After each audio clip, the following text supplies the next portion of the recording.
Hoje a gente vai falar de algo que vai ajudar a tu perceber a tua advocacia diferente, a melhorar a tua performance aí realmente para outro patamar de disputa, porque isso vai te dar velocidade e vai te ajudar a perceber coisas de formas antecipadas, resultados do processo de forma antecipada e até mesmo o trabalho que tu vai doar.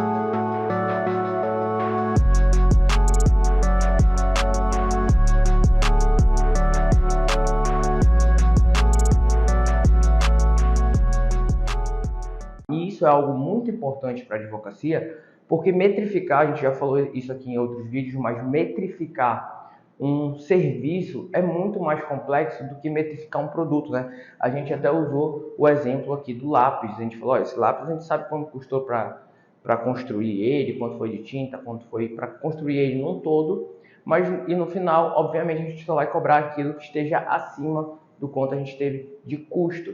E o serviço é diferente, porque a gente tem um tempo, a gente tem um trabalho, o processo judicial pode se encerrar tanto na fase de acordo quanto na fase de sentença, e isso muda o valor do serviço, o valor do trabalho realizado para aquele alcance.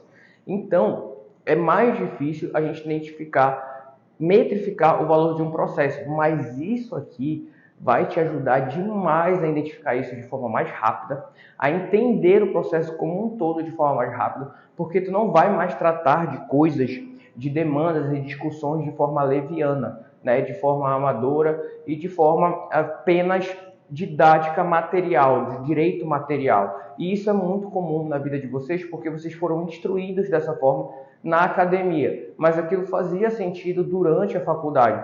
Porém, na vida real é um pouco diferente, né? Na verdade é bastante diferente, porque a gente tem que sempre associar o trabalho que a gente vai realizar com os frutos que a gente vai obter daquele trabalho. A gente está falando do ambiente profissional, a gente não está falando da imaterialidade que tem o conhecimento para a gente está falando do que vai sustentar o nosso escritório, que vai solidificar a nossa atividade e que vai fazer ela permanecer sólida e lucrativa.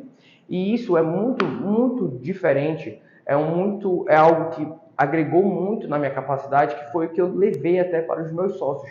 E eu percebi isso e eu encontrei uma história aqui para explicar para vocês como isso vai modificar a advocacia. Eu realmente considero que isso vai mudar muito a tua vida, porque quando tu alcançar esse patamar, as coisas vão ficar muito mais céleres, a tua produtividade vai aumentar muito e tu vai poder analisar processos de uma maneira muito mais rápida. Basicamente, existe uma história em relação aos saltos de alturas e assim, quando eu começar a falar sobre isso, tu vai achar que é um pouco bizarro. Mas para te mostrar que não é bizarro, eu vou contar essa história aqui do salto em alturas, né? O salto em alturas, quando eu tinha essa disputa olímpica, a gente tinha um modo de saltar. Os saltadores, de forma comum, escolheram um modo em que eles passavam as duas pernas juntos, né? Ele levantava uma perna e depois passava a outra, basicamente ali dando aquele voleio, né? aquela tesoura para o outro lado. Então, durante séculos, era assim que se saltava em alturas. Durante séculos e séculos, era esse o modo, porque a Olimpíada é algo muito antigo. Então, a gente sempre tinha esse modo de saltar. Até que chegou um cara que não estava despontando, né, nos saltos em altura, e ele procurou um modo diferente. Do jeito que eram os saltos em altura, ele não conseguia despontar, ele não era muito bom, ele não era um grande saltador quando ele fazia daquela mesma forma como estava programado, de forma antecipada, né? Pular com as duas pernas primeiro e depois passar o tronco, eles passavam assim basicamente de lado. Então eles pulavam dessa forma e ele não conseguia realizar, não era muito bom em relação a isso, mas começou a treinar um novo modo de saltar. E esse novo modo de saltar fez com que ele fosse até ridicularizado por um tempo, né? Não vou botar aspas não, porque ele realmente foi ridicularizado por um tempo. Então durante esse tempo que ele procurava ali tentar fazer algo diferente para saltar de uma forma maior, para alcançar patamares maiores, ele foi ridicularizado, só que ele ainda não tinha aperfeiçoado a técnica dele. Então, durante esse tempo, ele ainda estava meio assim, sem entender. Ele sabia que ele poderia alcançar maiores alturas, porque de maneira física ele tinha estudado lá que ele poderia ter saltos maiores, poderia conquistar novos saltos, né, novos recordes mundiais com aquela modalidade, com aquele jeito de saltar, porém, ele ainda não tinha aperfeiçoado. Ele estava estudando ali o centro da gravidade dele, né, como passar primeiro, chegar a alcançar e passar as pernas, que é hoje, como vocês conhecem, um salto em altura. e basicamente ele não estava aperfeiçoando essa técnica. Quando ele conseguiu, ele passou a disparar os recordes mundiais, ali, os recordes totais das provas de salto em altura. E hoje, todo mundo salta do jeito que esse cara salta. Né? Antigamente, no período que ele estava descobrindo esse tipo de salto, ele era muito ridicularizado. Porém, hoje todo mundo não vê outra forma de saltar, senão dessa forma em que se joga o tronco primeiro e depois as pernas passam, né? Só que isso era muito diferente e passou por muito tempo daquela forma. E a advocacia, ela já está há centenas de anos também atuando da mesma forma, da mesma lógica, no mesmo estilo, e a gente precisa alterar isso. Só que isso já é alterado, tá? Isso já vem sendo alterado em diversas áreas da advocacia, como a gente já falou aqui por várias vezes, e vocês precisam perceber isso. Existem características diversas em várias áreas da advocacia, mas isso aqui eu tenho certeza absoluta que se a gente levar para a advocacia em geral, ele vai gerar muita diferença. A advocacia vai ver tudo de uma forma diferente. Por quê? Porque a gente está acostumado a interromper o processo de estudo da advocacia no momento em que a gente faz aquela prova da OAB e a gente está acostumado e não entende que daquele momento para trás a gente vivia um percurso que era propriamente acadêmico ou concursal, né? Tinha uma característica ali de concurso para passar na prova da OAB e tem uma característica acadêmica quando a gente pensa na graduação. Só que quando a gente vai para a advocacia profissional, quando a gente vai para a advocacia modalidade negócio-empresa, os requisitos são diferentes.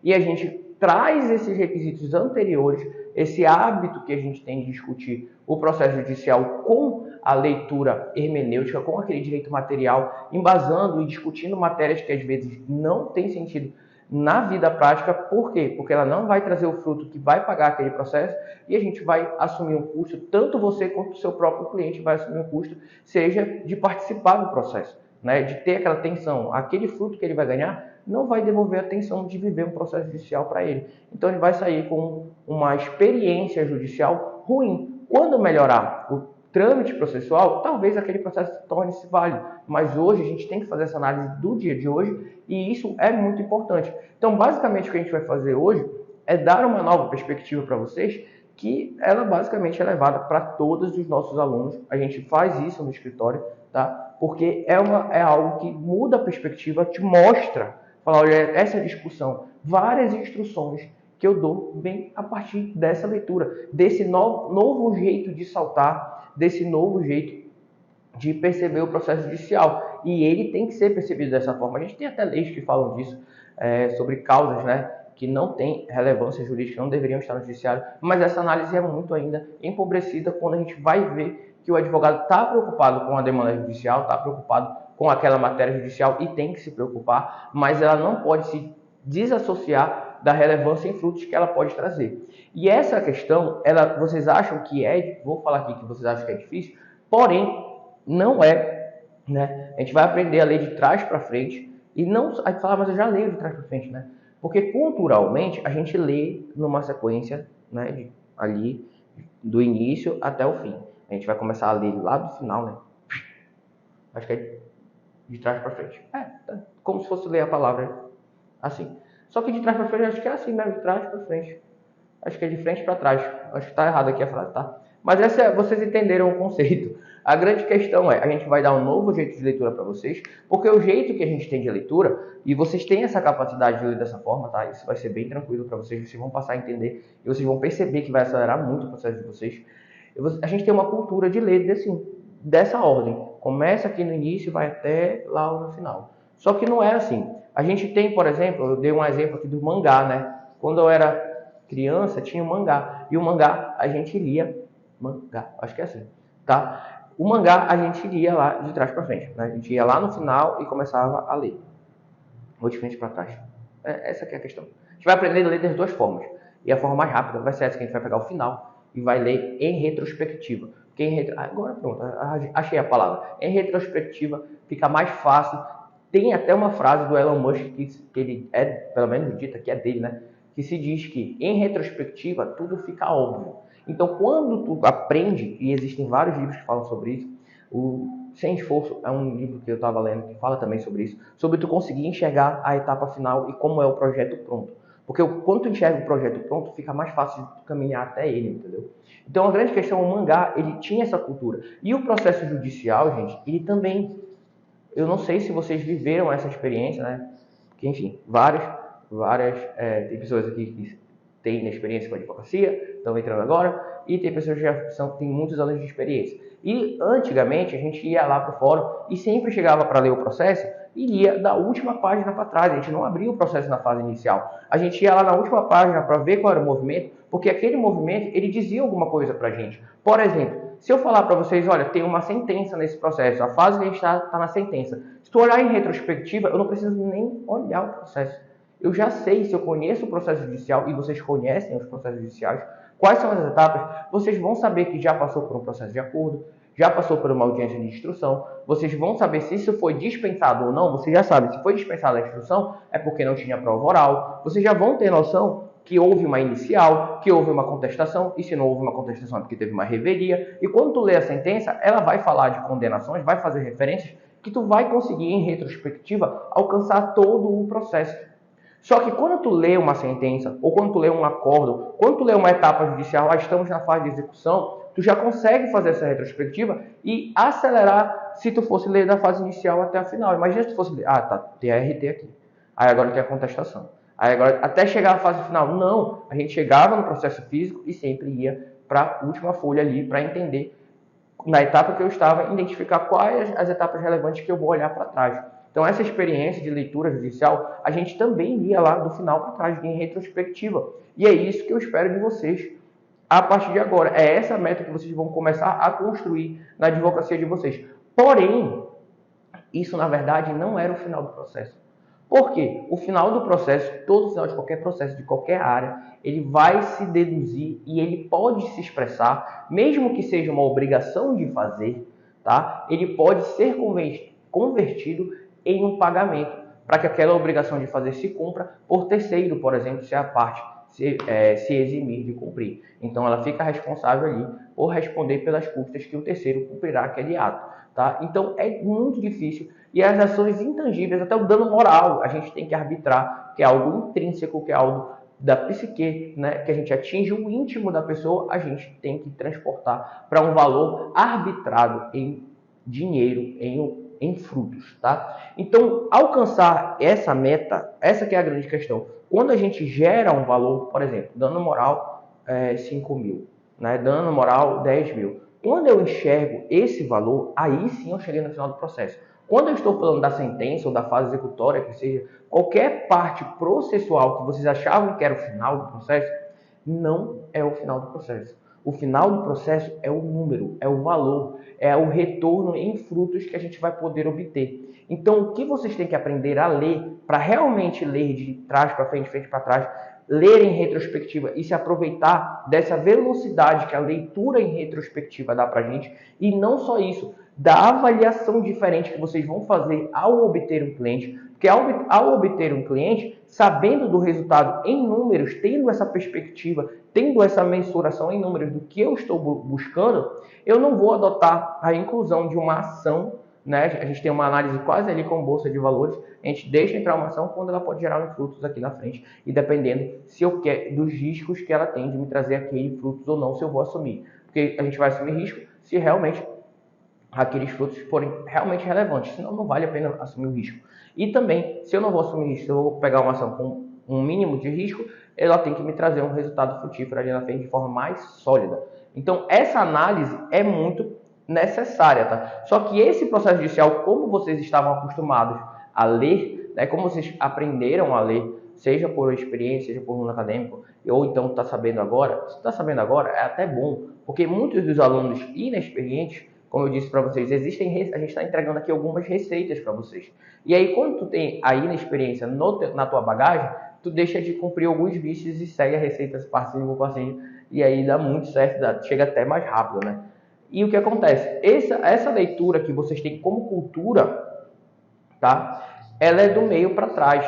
Ela não é de trás, ela não é do final para trás, tá? Quando a gente faz essa leitura do processo judicial, que culturalmente a gente ia lá para a última folha, Olha, se eu falar para ti, olha, começa o livro da última folha, tu ia achar a coisa mais estranha que tem. Tu ia falar, claro que não faz sentido, eu não vou conseguir entender nada. Tá, a gente está falando de uma narrativa, mas quando a gente fala de um processo judicial, é assim que a gente faz sempre. Os mangás, até por ser da narrativa, a gente não pode comparar, mas enfim, vinham de lá. Então é uma cultura essa leitura em que aqui começam, né? Existem até narrativas que começam do final, né? Quer ver um exemplo? Tem aqueles filmes que o cara fala assim, você deve estar pensando em como eu vim parar aqui.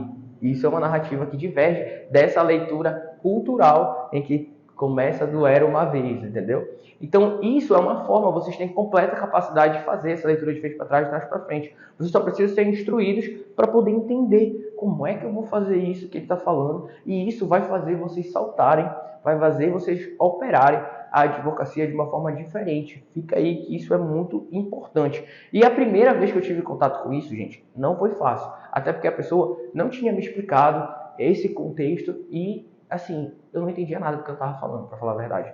Por quê? Eu trabalhei no TRT, lá no Jus Postulante, e eu conheci uma pessoa que a gente chama de Mãe Lúcia. Porque lá, os servidores, existiam 12 estagiários na área onde eu estava. Era o Jus Postulante, então a gente atendia todo dia lá, em média, assim, umas 100 pessoas. Às vezes, em regra, passava das 100, mas tinha dia, assim, que ia a 80 pessoas no TRT para a gente atender, fazer uma triagem. Aí fazia a triagem, atendia lá dentro e aí fazia a RT. O que acontecia? A mãe Lúcia, que era a servidora, a gente chamava assim, o pai, não sei o quê, a mãe Lúcia, a mãe Odeia, era uma coisa assim. Então a gente chamava de mãe e pai porque eles eram responsáveis por a gente, dentre aqueles lá. Todos a gente era subordinado, todo mundo, óbvio, a gente estava lá no final da escala, mas tinha aquela pessoa que era responsável pela gente, então se a gente errasse, provavelmente iam atrás dela. E a mãe Lúcia, ela tinha sido cedida ao juiz consulante e ela era contadora do juízo. Como ela era contadora do juízo, ela tinha facilidade ali a lidar com números, e quando a gente terminava a RT, quando eu terminava a RT, quando eu passava da triagem ao atendimento e vamos entrar com a ação, eu ia fazer lá a ação e, cara, era bizarro. Era assim, era uma coisa que eu ficava, como é que ela faz isso? Isso aqui é uma mágica? Porque, enfim, eu passei ali 2, 3 horas construindo uma RT. E falei, fiz o cálculo, né? Eu dava umas 3 horas, no início dura mais tempo, mas enfim, terminei a ação inteira e eu fiz o cálculo lá, coloquei, terminei. Ok, quando terminava, eu levava para ela. Ela não lia uma única palavra do texto. No início ela lia, mas depois que ela percebeu que a minha narrativa estava ok, ela percebeu que eu tinha entendido como construir tecnicamente a ação, e vocês já conhecem, vocês já sabem fazer isso, estruturar uma ação, senão vocês vão conseguir construir também, e a partir dessa construção vão liquidar. Né, vocês vão chegar aos valores da demanda. Esse é o final da etapa. E de todas as etapas, vocês podem liquidar cada etapa do processo judicial. Vou fazer isso? Não. Mas eu tenho que ter essa leitura na minha cabeça, essa estratégia na minha cabeça. Por quê? Porque cada movimento vai modificando em resultado posteriormente. E eu tenho que analisar qual momento que eu estou em risco para proteger aquele momento e ele manter os frutos que eu quero buscar. E o que acontecia? Ela não lia uma palavra da minha RT e ela sempre pegava o relatório de cálculo e o demonstrativo de cálculo. Tá? O resumo e o demonstrativo. Ela lia o demonstrativo inteiro, várias folhas, ela ia passando assim o dedo. Quando ela passava o dedo, ela começava a riscar. Porque eu imprimia lá, né? Ela gostava de imprimia, ela ficava. Riscava. Esse de passar o dedo sou eu. Que aí eu printo e faço isso no escritório hoje. Mas a grande questão é que ela riscava, marcava, e ela mandava eu ir lá na RT e corrigir um monte de coisa a partir daquele relatório. E eu falava assim, não é possível não. Eu ia lá na RT e falava, mas não é que ela está certa. O que aconteceu? Pô, como foi que ela viu isso? Né? Ela só está vendo os números na frente dela. Tipo, eu não estou entendendo. Por quê? Porque ela estava lendo do final em retrospectiva. Ela sabia o que eu tinha feito, porque todos aqueles números fazem deduzir várias situações, assim como tu olha uma sentença e sabe que tu passou por várias etapas judiciais para chegar naquela sentença. Então, isso, a sentença condenatória, por obrigação de fazer, etc. Então, tu tem noção de que passou um processo judicial anterior. E ela conseguia ver a partir disso, e eu achava que aquilo era uma mágica. Eu falava, não é possível. Só que ela não tinha uma didática muito simples para me explicar, porque ela vinha de uma área de exatas. Então, ela falava em números, e eu não estava entendendo nada do que ela estava falando. Aí eu falei, meu Deus, eu não vou entender nada. Até que passou um tempo, e por desígnios da vida, eu também estava no mesmo período que eu estava aprendendo com a mãe Lúcia, aprendendo com a professora Celeste na faculdade, sobre cálculos judiciais trabalhistas. Então isso fez eu associar, porque, por exemplo, a minha professora da faculdade, ela já não falava em números, ela falava em termos jurídicos, em hermenêutica jurídica. E aí eu falava, isso que ela está falando é a mesma coisa que você está falando, porque se parece. E aí quando eu via, eram as mesmas coisas, só que com termos diferentes. E às vezes elas não conseguiam coincidir, porque uma falava uma coisa, a outra entendia a outra, porque elas tinham linguagens diferentes. Então eu comecei a desvendar essa linguagem, falar, cara, o que está falando? E eu percebi a velocidade que era tu ganhava a partir do momento que tu consegue ter essa linguagem em números e identificar o que ela expressa materialmente. Então eu passei a fazer todas as leituras de todos os processos judiciais dessa forma, para vocês terem ideia de como isso é forte, de como isso acelera o processo. No nosso escritório hoje, sou eu e mais 2 sócios. O primeiro sócio, né, que foi o Salomão, a gente atuava junto, então a gente foi lá, meteu a mão na frente, foi fazendo os braços e tal, e dividindo as etapas, ele ficava com os prazos, né, para me dizer os prazos, eu ficava fazendo as prazos judiciais, ele ficava com captação, a gente dividia várias situações em relação ao escritório.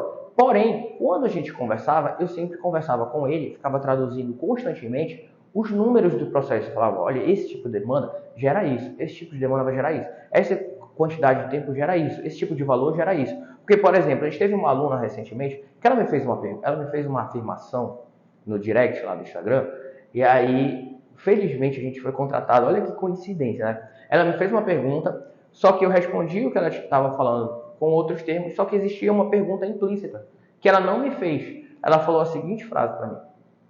Ela já advoga há 11 anos, tá? Ah, eu quero ficar rica para não pegar processos com menos de 1 ano. Ela fez essa afirmação e eu respondi de outra forma, mas dentro dessa afirmação existe uma pergunta. Eu só posso pegar processos que têm mais de 1 ano, por exemplo, para poder ter um processo com um ticket, com um valor válido para o meu trabalho? E a resposta para isso é não. E felizmente, olha que loucura, a gente foi chamado recentemente para representar um processo durante a fase recursal, que ela era a advogada que iniciou pelo reclamante. E quando eu fui olhar, o processo tinha 5 meses, contando com aviso prévio, ou seja, tinha 4 meses, virou 5, e o processo tinha uma condenação de 50 mil reais. Ou seja, a pergunta implícita que ela me fez, ela já tinha respondido. O que ela precisava? Ela precisava aprofundar sobre as liquidações para poder avaliar processos, porque não é o tempo que vai dizer se aquele processo é válido ou não.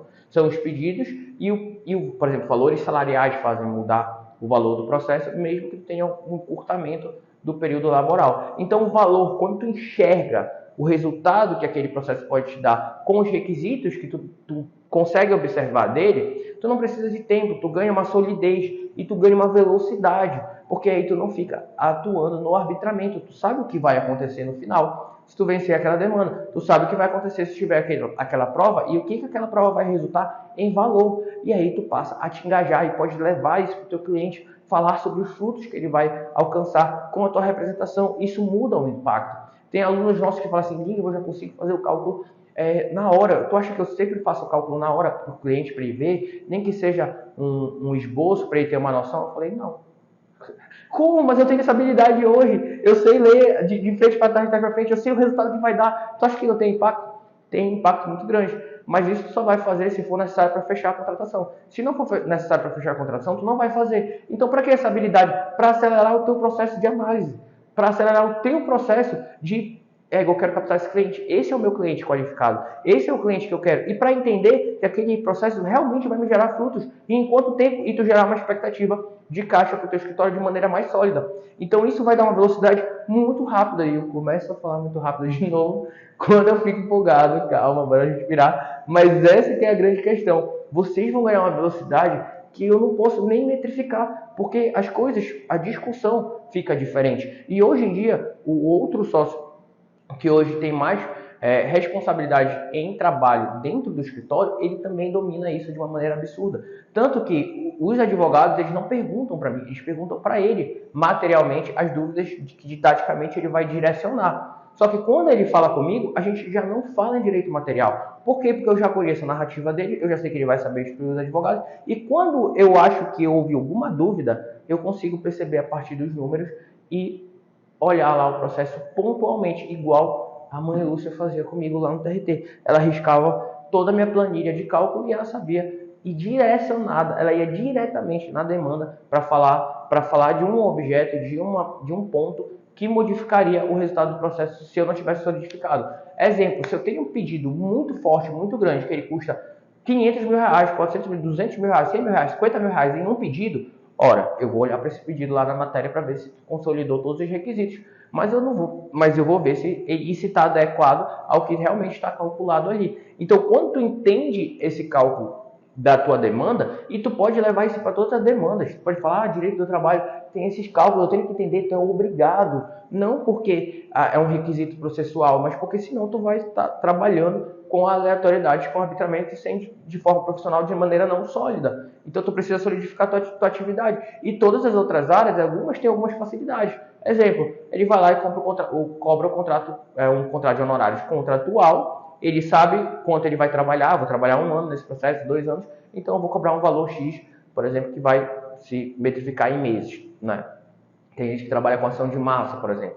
Fala, então vai ser tanto valor por mês, por tanto número de ações, entendeu? Ele faz um cálculo, mas todos têm que se expressar em números. E a gente precisa do resultado processual para poder garantir isso daí. Então, hoje em dia, com os meus sócios, gente, a gente se encontra, a gente fala só em números. Basicamente, a nossa discussão é sobre números, é sobre o impacto. Tá, isso que tu está falando não vai gerar impacto financeiro, por que a gente está discutindo isso? Então, a gente discute só sobre isso, todos os três têm essa capacidade. Mesmo que, por exemplo, pela falta de uso, o meu primeiro sócio, ele falava assim, eu estou entendendo o que tu está falando. Quando ele passou a entender o que eu estava falando para ele em números, ele falava, cara, eu consigo enxergar tudo isso. Ele consegue dizer, apesar de ele não operacionalizar mais o PJE Calc, por exemplo, ele não faz mais o cálculo trabalhista, essa função nunca ficou propriamente com ele, mas ele entende todos os requisitos que fazem aquela demanda majorar ou não majorar, e ele é capaz de dizer, olha, essa demanda serve, essa demanda não serve. Por quê? Porque não é para operacionalizar. Isso também é importante, né, na hora que tu vai construir a demanda. Mas fora isso, tu tem que manter a discussão e para tu saber o que vai mudar em relevância em número, em valor, para tu poder corrigir, para tu poder assegurar, para tu poder atender ou não atender uma demanda. Então isso é muito relevante. Tem pessoas que ganham, por exemplo, então é o valor salarial. Não é só isso. Às vezes o cara ganha 30 mil reais, mas a demanda dele é muito ruim, porque basicamente o contrato estava totalmente irregular e o que tem de discussão jurídica ali pode ser algo obrigacional de fazer, pode ser algo que está prescrito, pode ser algo... Então não é só sobre analisar o valor que a pessoa ganha e o tempo. São outros requisitos. E esses requisitos partem do conhecimento. Quanto mais tu te aprofunda em cálculo trabalhista, mais rápido as coisas se tornam. Porque mais rápido tu consegue enxergar em retrospectiva, tu consegue avançar há muito tempo. Eu consigo ir para a fase executória de maneira muito rápida e voltar à leitura do que eu estou fazendo hoje. O que isso vai impactar lá na frente? O que eu posso proteger lá na frente em valor para a pessoa que eu estou atendendo? Isso é tão forte, gente, que eu comecei basicamente só trabalhando com cálculo trabalhista, não no escritório, tá? Estou falando assim, dando aula. A minha primeira turma, de tudo que eu construí, por exemplo, eu tinha um escritório, tá? Nesse escritório eu queria preparar os advogados, já tinha esse intuito de formar advogados. Nessa primeira ponto eu falei assim, o que eu ensinaria para ele? É a coisa mais importante que ele tem que ter hoje para ele advogar com qualidade, para melhorar a advocacia dele. Era os cálculos trabalhistas. Fui ensinar cálculo trabalhista. E aí, sustentei por muito tempo as turmas em relação a isso. O escritório permanecia funcionando. Por quê? Porque às vezes a tua captação está errada, mas tu sabe calcular, tu não pega o cara que não tem o valor que vai devolver o teu trabalho realizado. Então tu faz o cálculo errado, tu faz o cálculo correto da demanda, isso pode te salvar de muitas coisas, né? De muitos processos não válidos. Agora, se tu não sabe fazer, tu acaba pegando vários processos que não são válidos. Então, saber o cálculo trabalhista te ajuda a não dar um tiro no pé. Ainda mais na área trabalhista, que a gente tem um número de demandas muito grande. Várias pessoas procuram a gente, várias vezes a gente diz não, porque a gente sabe calcular isso. Só que aconteceu, esse curso acabou capacitando bastante os advogados, mas ainda assim com a capacidade enorme de leitura, de fazer tudo isso, eles ainda tinham que ter outros requisitos para operacionalizar o seu escritório, a sua atuação, né? Eu vou atuar de forma autônoma. Basta saber isso? Não, isso te salva de muitas armadilhas, mas eu preciso operacionalizar outros conhecimentos para que vocês possam sustentar tanto a captação quanto a continuidade do processo, tanto a construção da RT. Para a construção da RT vai ajudar a solidificar o cálculo, assim sucessivamente. Só que o cálculo ele te salva absurdamente porque ele consegue fazer tu enxergar em retrospectiva. Tanto que eu tenho um alerta muito grande para meus alunos, e vou dar aqui para vocês agora, que eu sempre falo, olha, não desvirtuem a atuação de vocês. O cálculo trabalhista, ele é fenomenal, ele faz tu enxergar coisas absurdamente. Basicamente, a tua carta de cliente vira uma bolsa de valores, que tu consegue analisar o que tu quer aqui entrar, o que tu quer comprar e não quer comprar, o que tu vai deixar para receber mais tarde, porque vai gerar um valor maior, o risco vale, o que não vale. Esse tipo de visão vocês vão alcançar quando vocês entenderem a demanda em números. Então, isso vai ser absurdo.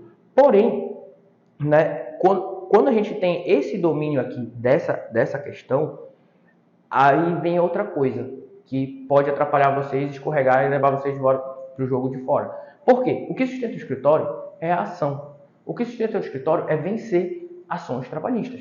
O que dá dinheiro de verdade é vencer ações trabalhistas. Só que a gente tem uma demanda muito grande de pessoas que não dominam o cálculo trabalhista em todas as searas. E muitas pessoas que têm a curiosidade de saber qual é a minha rescisão, qual é não sei o quê, qual é não sei o quê. E elas ficam ansiosas por cálculo trabalhista. E aí tu começa a vender o teu serviço de calculista.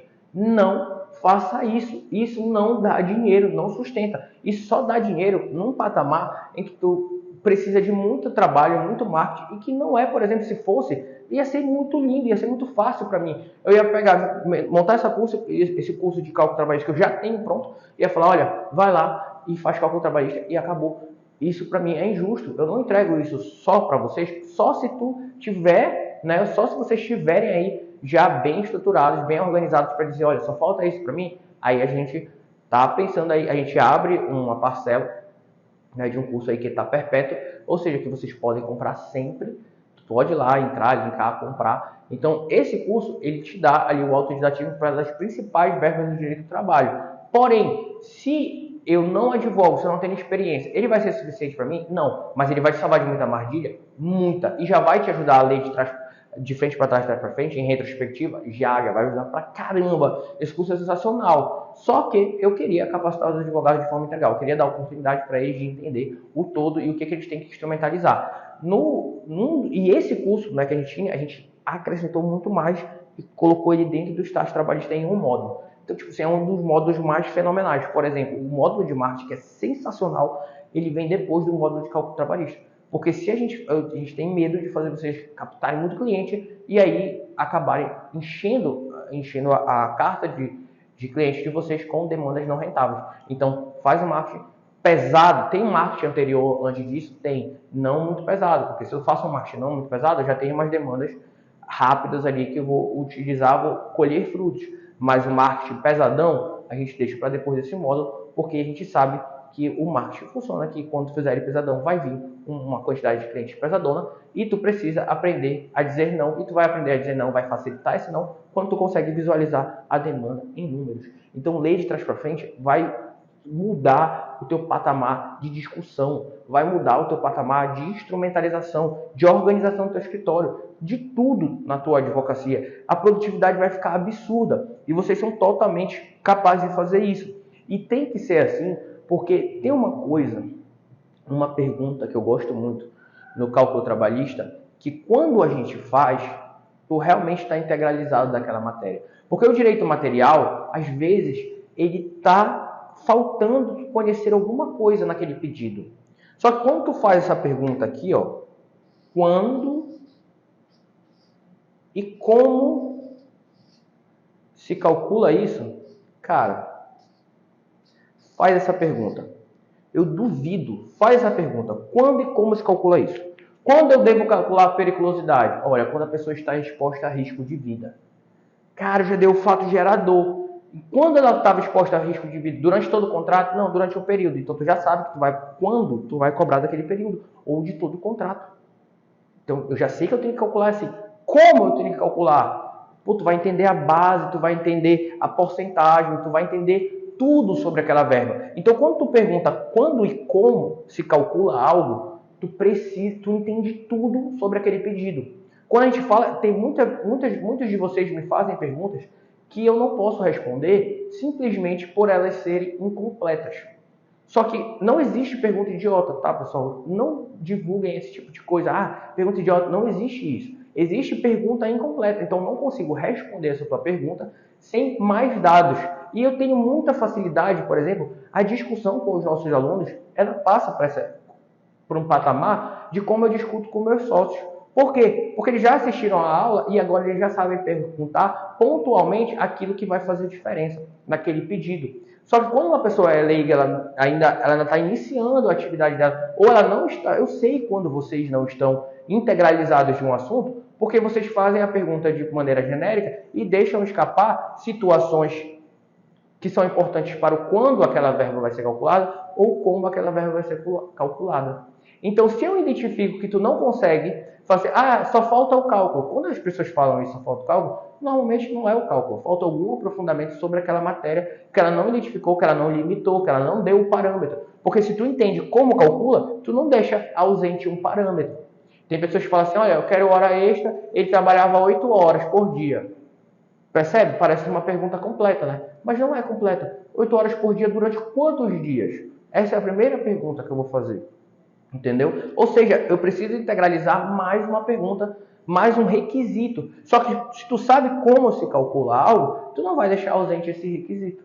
E isso vai te ajudar, por exemplo, a instrumentalizar a RT, a não deixar escapar nenhum fundamento. E quando tu colocar aquele fundamento, aquele requisito de como se calcula, de quando se calcula, tu não vai deixar de instrumentalizar a prova sobre aqueles requisitos ou sobre aquele fato gerador. E muitos de vocês acabam discutindo materialmente direitos e fundamentos que não servem ao processo judicial de maneira relevante, mas para a academia era relevante. Para a academia, para a pós-graduação, é relevante, mas para a vida real não vai trazer os frutos que tu está imaginando, simplesmente por a questão ser complexa. Porque às vezes a complexidade, a discussão sobre um ponto, faz com que tu ache que aquilo, né, tu associe que se é complexo, deve ser caro, se é complexo, deve ter um valor de retorno muito alto. E essa não é a verdade, tá, pessoal? Então, quando e como vai te ajudar a aprender, a aprofundar sobre aquele assunto, seja estudando, quando tu responder essa pergunta, tu vai conseguir ler em retrospectiva e isso vai acelerar a tua advocacia